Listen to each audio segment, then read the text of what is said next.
Praise lord. ప్రియ దేవుని జనాంగమా, మనం ఈరోజు దేవుని వాగ్దానం ఏమని మా దగ్గర ఏం దేవుడు మాట్లాడుతున్నాడని మనం ఈరోజు తెలుసుకుందాం. అట్లాగే నాకు తెలుగు సరిగ్గా రాదు, ఎందుకంటే నేను కన్నడలో స్పష్టంగా వాక్యం చెప్పేవాడిని, కానీ తెలుగులో మాట్లాడాలి దేవుని వాక్యం అని నాకు ఆశ. అందుకని దేవుని వాక్యం నేను మాట్లాడుతున్నాను. ఎక్కడైనా కొంచెం మాట స్పష్టంగా రాకపోతే తెలుగులో క్షమించండి. ఓకే, మనం దేవుని వాక్యంలోకి వెళ్ళిపోదాం. హల్లెలూయా. ద్వితీయ 4th chapter 31, ద్వితీయ 4వ అధ్యాయం 31వ వచనం. నీ దేవుడైన యెహోవా కనికరము గల దేవుడు గనుక నిన్ను విడువడు. హల్లెలూయా. సో ఈ ఇక్కడ దేవుడు మన దగ్గర ఏం మాట్లాడుతున్నారంటే, ఇప్పుడు మనము ఏదైనా మనకు శ్రమలు వచ్చేస్తాయి, కష్టాలు వచ్చేస్తాయి, బాధలు కన్నీటి వచ్చేస్తాయి. హల్లెలూయా. దాన్ని మనం భరించలేకపోతున్నాం. హల్లెలూయా. అప్పుడు ఇంకొకటి సడన్గా వచ్చేస్తుంది, అది ఇన్వైట్ చేయకుండానే వచ్చేస్తుంది. ఇప్పుడు మనకు సంతోషం వస్తుందంటే ఎక్కడి నుంచైనా అది మనకు చెప్పి వస్తుంది, ఇట్లా నుంచి ఇట్లా మీకు వచ్చింది అని మనం శుభవార్త వింటాం. హల్లెలూయా. అలాగనే కష్టాలు కన్నీటి వచ్చేస్తున్నాయంటే అవి మనకి ఇన్వైట్ చెప్పకుండానే వచ్చేస్తున్నాయి.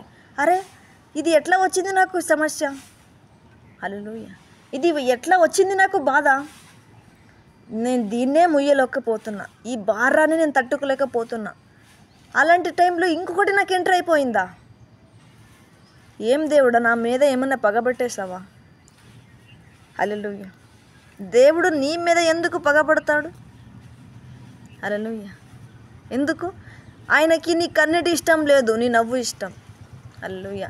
ఆయనకి నువ్వు చింతలో ఉండడం ఇష్టం లేదు, నువ్వు ఆయనని ఆరాధిస్తూ హల్లెలూయా ఆనందిస్తూ ఉండాలా, అది ఆయనకు చాలా ఇష్టం. కానీ నువ్వు ఏడుస్తున్నావంటే ఆయన ఏడుస్తున్నాడు, నువ్వు చింతిస్తున్నావంటే ఆయన యోచిస్తున్నాడు, ఆలోచిస్తున్నాడు. ఎందుకు నా బిడ్డ ఆలోచిస్తుంది? హల్లెలూయా. ఎందుకు ఇంకా ఇంకా ఇంకా ఇంకా దీని వెనకాలే పరిగెడుతుంది? సాతాను కుట్ర చేస్తున్నాడు, నీ మీద పగబట్టేశాడు. అందుకని శత్రువులు ఎక్కడి నుంచి వచ్చేస్తున్నారని అర్థం కాదు. శ్రమలు కూడా అట్లాగే వస్తున్నాయంటే అవి శత్రువు నుండి వస్తున్నాయని గ్రహించుకోవాలా. అది దేవుని నుంచి రాదు. హల్లెలూయా. దేవుని నుంచి రాదు. ఎందుకంటే సాతాను దేవుడు మాట్లాడుతున్నారు, నీ బిడ్డకి ఈ శ్రమలు, ఈ కష్టాలు, ఈ కన్నిటి నేను ఇస్తాను, వాళ్ళు భరిస్తారా? హల్లెలూయా. ఆయన కూడా నిన్ను ఆరాధిస్తారా? లేకపోతే ఈ కష్టాన్ని, ఈ కన్నిటిని, ఈ శ్రమాన్ని చూసేసి అయ్యో నాకు దేవుడే వద్దని వెళ్ళిపోతాడా అని టెస్ట్ చేస్తా నేను. నిజమైన నీ బిడ్డలైతే వాళ్ళు హల్లెలూయా నీ దగ్గరనే ఉంటారు. హల్లెలూయా. ఎన్ని కష్టాలు వచ్చినా, ఇబ్బందులున్నా నీ బిడ్డలుగానే ఉంటారేమో, లేకపోతే పారిపోతారేమో అని వాడు టెస్ట్ చేయడానికి, పరీక్షించడానికి శ్రమలన్నీ తీసుకొస్తాడు. హల్లెలూయా. ఆ శ్రమలన్నీ తీసుకొస్తాడు. నువ్వు ఒకటి దానిని జయించావా, మళ్ళీ ఇంకొకటి ఎంటర్ అవుతుంది. హల్లెలూయా. దాన్ని నువ్వు గెలిచావా, మళ్ళీ ఒకటి ఎంటర్ అవుతుంది. అప్పుడు నువ్వేమనుకుంటావు? ఏంటి, ఒకటి తర్వాత ఒకటి నాకు తరిమి వస్తున్నాయి. హల్లెలూయా. అంటే నేను ఒక్కొక్కటి దాటుకుని వెళ్తుంటే దేవుడు నాకు ఇన్ని ఇంకా కావాలి, ఇంకా ఇస్తాను ఇస్తూనే ఉన్నాడా? అసలు ఎప్పుడు నన్ను ఆశీర్వదించేది? హల్లెలూయా. ఆయన ఫలాన్ని నాకు ఇచ్చేది ఎప్పుడు అని నువ్వు ఆలోచిస్తున్నావా? అట్లా ఆలోచించకు. దేవుడు నీ దగ్గర మాట్లాడుతున్నాడు ఈరోజు ఏమంటే, ఒక్కొక్కటి శ్రమ వస్తున్నాయంటే ఇది సాతాను చేసిన కుట్ర. హల్లెలూయా.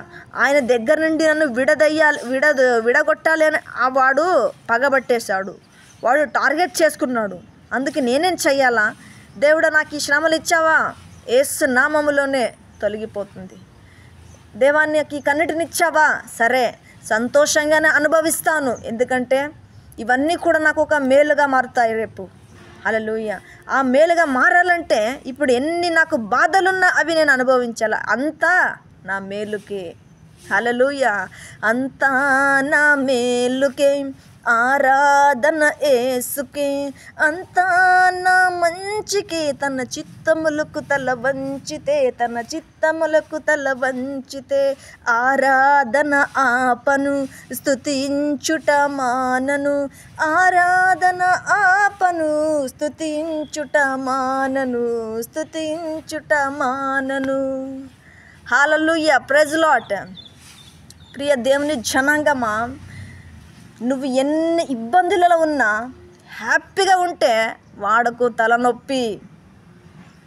అరే వీడికి ఇన్ని కష్టాలు పెడుతున్నా, ఇన్ని శ్రమలు ఇస్తున్నా, అయినా కూడా సంతోషంగా దేవుణ్ణి ఆరాధిస్తున్నాడంటే నిజంగానే వీడు ఈమె దేవుని బిడ్డ, దేవుని కొడుకు, దేవుని కూతురు. అయినా కూడా నేను ఇంకా ఇస్తాను, భరిస్తారేమో చూస్తాను అని వాడు శ్రమలు ఇస్తాడు. అప్పుడు దేవుడు ఏమంటారు తెలుసా? ఒరే సాతానా, నువ్వు టెస్ట్ చేసింది చాలు, కానీ నా బిడ్డలని వాళ్ళు ఎప్పుడో ప్రూవ్ అయిపోయారు. ఎందుకంటే నువ్వు ఎన్ని సమస్యలు ఇస్తున్నా, ఎన్ని కష్టాలు ఇస్తున్నా వాళ్ళు భరిస్తూ సంతోషంగా ఉన్నారంటే అది నా మీద ఉన్న ప్రేమ. నేను వాళ్ళని విడిపిస్తానని నా మీద ఉన్న నమ్మకం, వాళ్ళకి ధైర్యం, విశ్వాసం. హల్లెలూయా. నువ్వు ఎన్ని పరీక్షలు పెట్టినా వాళ్ళు నా నామములోనే జయిస్తారు. అది ముందు నువ్వు గుర్తుపెట్టుకో. నువ్వు కూడా మారిపో, నీకు ఒక అవకాశం నేను ఇస్తాను అని దేవుడు సాతాను దగ్గర మాట్లాడతాడు. అయినా కూడా సాతాను ఏమని చెబుతాడు? నో, నేను దీన్ని ఒప్పుకోను. వాళ్ళు నీ బిడ్డలే, కానీ నేను మాత్రం కాదు. హల్లెలూయా.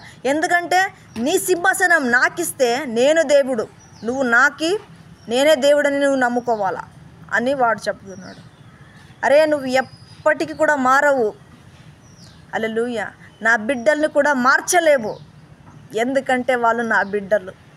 హల్లెలూయా. వాళ్ళకి ఎన్ని శ్రమలు నువ్వు ఇస్తున్నావంటే నేను వాళ్ళకి అంత మేలు చేస్తాను. హల్లెలూయా. ఒక్కరోజు వాళ్ళు నా గురించి సాక్ష్యంగా సభలో, చర్చిలో నిలబడతారు. అప్పుడు నువ్వు ఏమి వాళ్ళని చేయలేవు. హల్లెలూయా. ఏమి చేయలేవు. సరేలే, నీవు చేస్తున్న నీ పని నువ్వు నేను చేస్తున్న పని నేను చేస్తా. నీ బిడ్డని ఎలా రక్షించుకుంటావో నువ్వు దారి వెతుకు, వాళ్ళని ఎలా పడగొట్టాలో అని నేను ఆలోచిస్తానని సాతాను దేవుని దగ్గర మాట్లాడుతున్నాడు. అప్పుడు ఇలాంటి శ్రమలు మనకి ఒకటి మీద వస్తున్నాయంటే అవి సాతాను మనకు చేస్తున్న టెస్టులు, పరీక్షలని గ్రహించుకోండి. అది వదిలేసి దేవుడు నా మీద ఇలాంటి పగబట్టేశాడని మాత్రం అనుకోకండి. Praise lord. హల్లెలూయా. సో దేవుడు మనకి ఇక్కడ ఏం చెబుతున్నాడు అంటే, ఎన్ని శ్రమలు వచ్చినా కూడా దేవుని కొరకు నిలబడు, దేవుడే నిన్ను విడిపిస్తాడు. Praise Lord. My God bless you. Thank you.